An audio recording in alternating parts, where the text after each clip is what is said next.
What's going on, guys? Kivox here, and let's talk about some of the big mistakes that I made and that I've seen some other DMs make when they're first starting out. Most of these are my personal experiences and things that I did that I look back at and I'm like, man, I was such an idiot. That was so stupid. And most of it is my fault. Yeah, most of it is just me trying to be too ambitious, which is a lot of DMs I feel like will fall into that exact problem.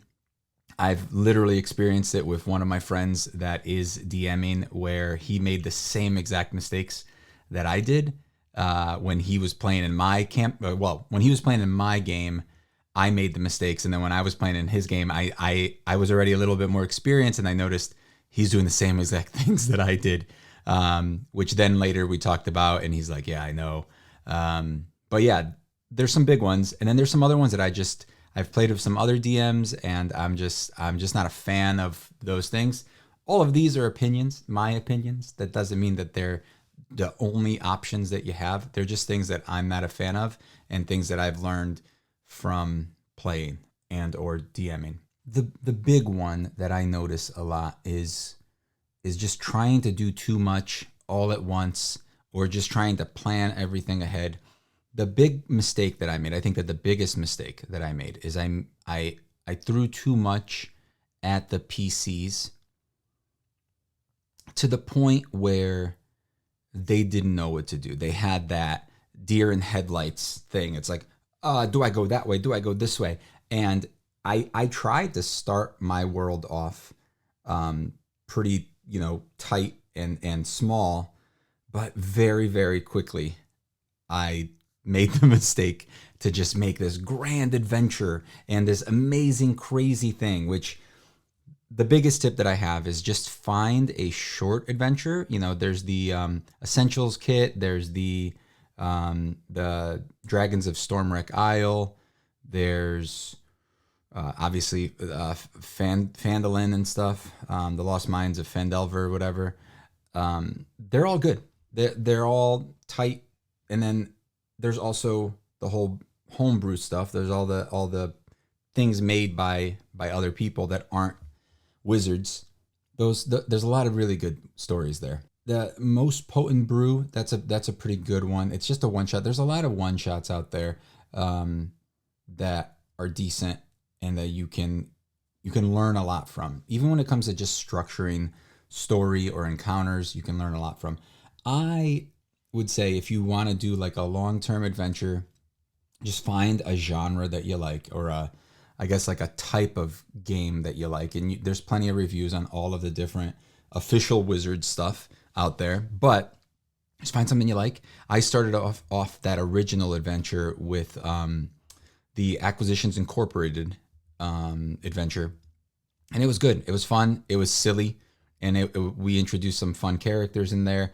But very, very shortly, I introduced way too much all at once, and it seemed like everything was going well, but then slowly things started to derail because I would give them one option, they would start it, and then before it was over, I would try to throw something else in there so that they weren't like, oh, we finished this, now let's find the next thing that we got to do. So basically I was trying to do the thing where like a video game does, where they'll start something, but then instead of just automatically just sticking to that one thing, going all the way to the end and then starting something new, I wanted to kind of tease what was coming up next. I kind of wanted to get that in their head, but I did it too much, too often, and they would never actually finish a mission.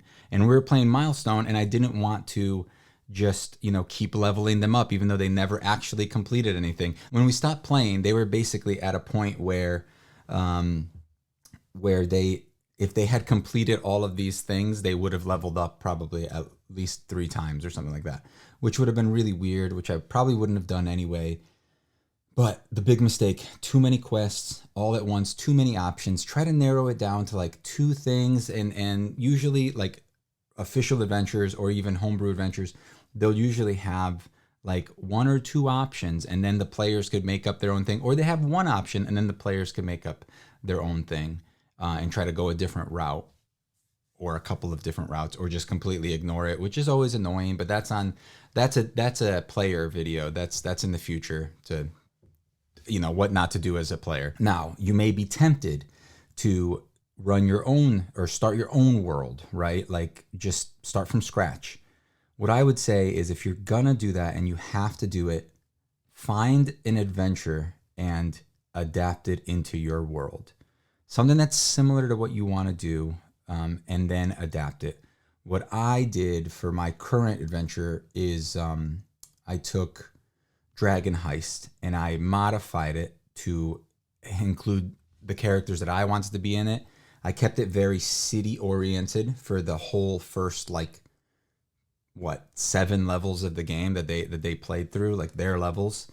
So it was pretty much a city adventure, and there was an adventuring guild, and that was the big thing. That was my big thing that I wanted to do. Try to focus on one thing, one big hook, or one main location that you really are interested in developing further, and work on that. Don't try to build out this entire world. Now they're at the point where they're level 9 and the world opened up to them, right? They finished the smaller adventure and now they're almost level 10, and they're starting to travel to different locations. So that's a big one. Now, on the same vein of giving them too many options, it's also giving them too much power too early on. That's really the only way that, in my opinion, a DM could really control balance in any way. I don't overbalance. What's the word? I over challenge my party. I always send them out against creatures that are supposedly deadly or very, very strong. And I usually don't hold back. I'll adjust a couple things here and there. I'll kind of see how the game is flowing and adjust a couple things. A good way to control the power of a creature too is to allow them to have more, like you have all their abilities, but don't shoot them all out at once. See how it is. Now, if let's say they're fighting a dragon, right? And this is not a great example, but you'll get the gist of it. You're fighting a dragon, and it has legendary actions, it has lair actions, it has legendary reactions. Maybe don't start off the first round with using all of those. Save them for certain points of the fight, so that then you can glean how strong or how the party's going to react to it. And then maybe once they get down to 75%, that's when the legendary actions kick in. That's when the reactions kick in. So it's like the fight is getting stronger if it needs to be, but sometimes it doesn't need to be. Sometimes you don't want to instantly kill the party unless they're obviously being idiots and you're like, yeah, this place is very, very dangerous. Like, you really shouldn't be here. And then they're like, yeah, we'll be fine. Then maybe punish them a little bit, but you gotta see how you should know your party at least a little bit, right, at this point. But on the other hand, if you give them abilities or you level them up super fast, or you give them items that are just legendary in power, and then it sucks too, because you have to be careful, because you don't want to give one character a very, very powerful item where it allows them to steamroll everything and the rest of the party is just like, we'll just let John take care of this. We'll just hang back and wait. Because they're not going to do that. They're going to feel like shit, and they're not going to be having as much fun as they could. Granted, my adventures tend to be a little bit more challenging. At least I feel like they are. And then I occasionally sprinkle in some nice easy fights in there, so that the party gets their like mojo back and they feel a little bit better. But in my old game, I basically started them all off stronger than normal. We did a custom standard array where they probably had like 6 extra points in there, so they were already stronger right off the bat. Which again, the game is pretty like it's hard to say this, because like I get that people love like the power fantasy, and if that's what you're going for, go for it. But just be aware that the power fantasy does get old fast, and once you get to level 10, you're going to have a very difficult time challenging the party without it being very swingy.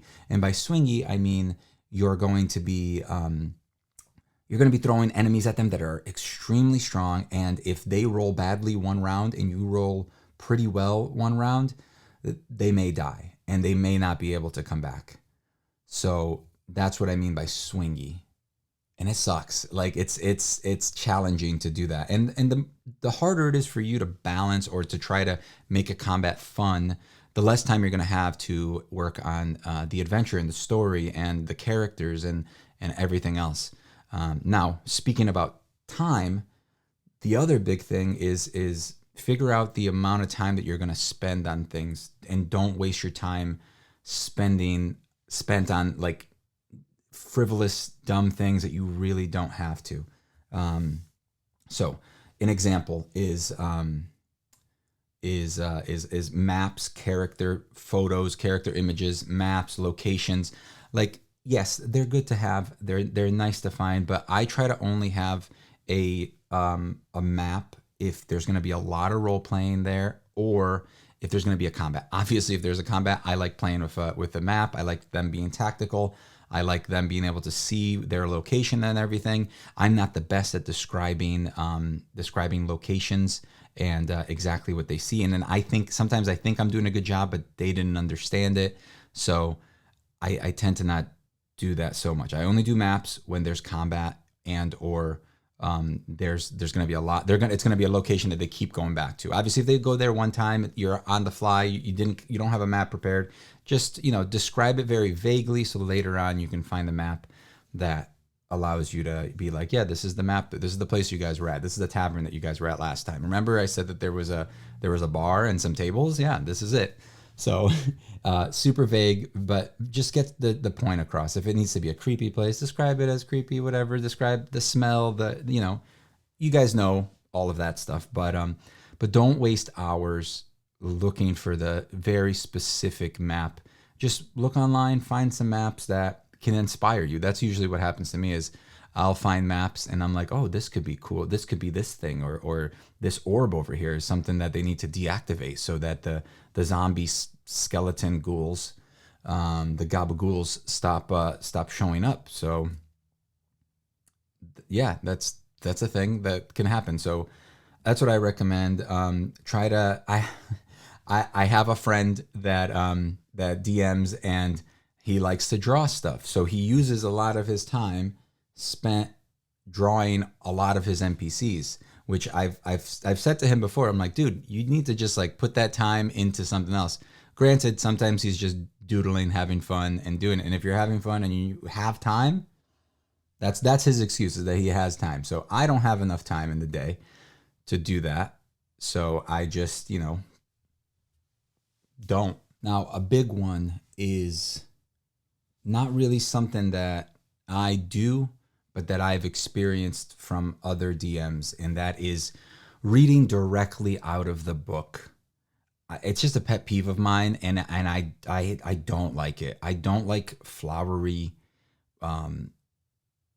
just text that is just so Shakespearean in nature. And it's not literally, but it's just so wordy and so descriptive and isn't the way a normal person speaks. Now, if you do speak in that way, that's cool. Not a problem. But I would just have trouble understanding you as being a simpleton and just a regular person.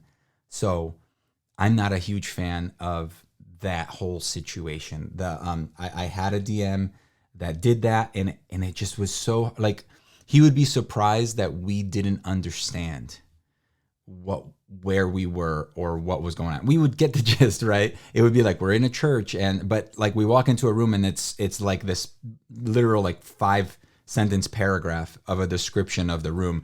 By the second paragraph, the second sentence, we were all lost. We were all like, we're just zoning out. So what I recommend is, if you're going to do that, read it prior, maybe jot down some notes next to it, put a sticky note in there, jot down the main things, cobwebs in the corner of the room. There's a painting that For a second, it looked like the eyes glanced over at you. You look again, and no, they're not. They're fine. They're okay. There's nothing there. Don't worry about it. Don't make any perception checks. So stuff like that. Just make it more you. Like take the words and make them into the way that you speak. Just because one, it's easier. It's easier for you to understand what's happening. Because when I try to read those, I'm like, what the hell does this mean? I have to read it like 2 or 3 times. And again, it could just be a me thing, but I know that my wife feels the same way. She gets confused too, so she appreciates, I hope, at least that's what she tells me. She appreciates the way that I do it, where I just kind of give them a quick little jot of what's happening or what they see. Also, a lot of times I don't describe the room that well to them because they just expect me to just give them all the information. So no. You're playing the game. You need to oh, what do I notice in here? I look up. Is there anything on the ceiling? I poke my head in. Is there anything going on? So that being said though, I wish I had set this in stone more from the beginning of my game because I feel like my players don't tend to do this, but try to get your players to describe what they're doing more often. In my opinion, I like a more cinematic, I like adventure, I like story more than combat and exploration. Like story is my main thing that I like to develop and character development and character relationships between each other. And that's the hardest thing that I have that I find to get players to do properly. All of my players have pretty much known each other for a while, or they've known me for a long time. So we should all be pretty comfortable, but we still have the issue of people just doing things without actually telling the rest of the party what they're doing. So they'll just move around on the map or they'll just start attacking. Try to get them to describe right from the beginning, like, okay, so you're using your longsword. Just let us know which one you're attacking and how you're doing it. Also, we play on a battle map online. We play on Fantasy Ground, so it's not what everybody else does. Obviously, if you're in person, somebody's not just going to be moving around, but also they're going to be able to see the map, all of it. So it's a little bit different, but just try to get them to describe things, and you as a DM also describe what the monsters are doing. Try to do that and try to give them as much information as you can. Now, the last big one I would say is yes and, right? All the DM tips are always yes and. Like the player wants to do something, yeah, you can do that. And this happens. I would say yes and, but not always. Sometimes no and. That's my tip. That's my biggest tip, just because not everything that the player wants to do is correct and will make sense. Sometimes you do have to say no, especially when it's PvP. It's player versus player. Sometimes you got to say no because some players will take advantage of that stuff. And I've made a mistake before where I let a player steal something from somebody else because they were petrified, and later on the player that got the thing stolen was kind of like, hey, that was kind of messed up that that happened, don't you think? And I was just like, you know what? You are right, because you lost all of your agency. You had nothing that you could do, and this other player won out on you, and you literally had no role. You had nothing that could have affected it. Obviously, we solved it later on, but I still felt bad. So it's not always fair, and a lot of times just tell the player like, hey, you sure you want to do that, because it's going to kind of make you look bad if anybody finds out or something like that, but not always, don't always say yes to everything.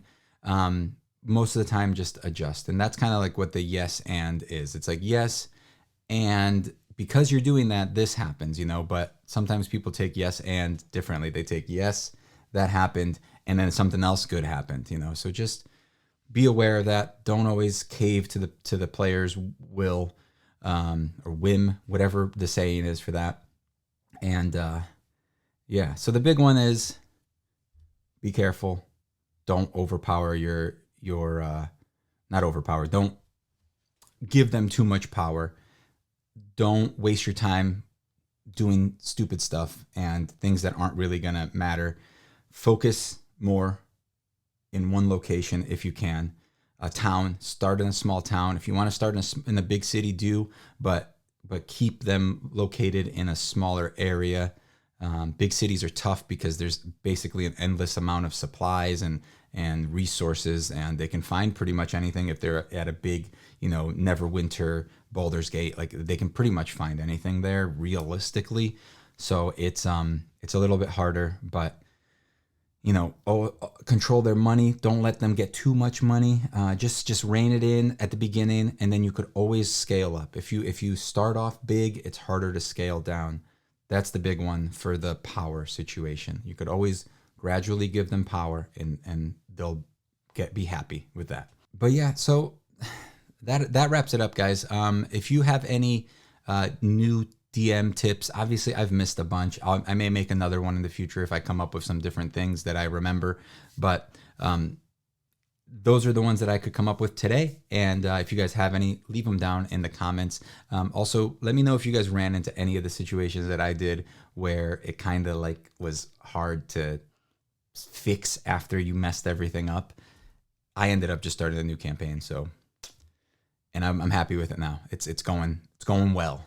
Also, make sure to like the video if you liked it. If you want to support the channel, feel free. You can join as a channel member, or you can jump over to our Discord. And I hope to make more of these in the future. I'm going to try to make one a week pretty much. And yeah, that's it. Thank you guys for watching. I'll see you guys in the next one. Bye.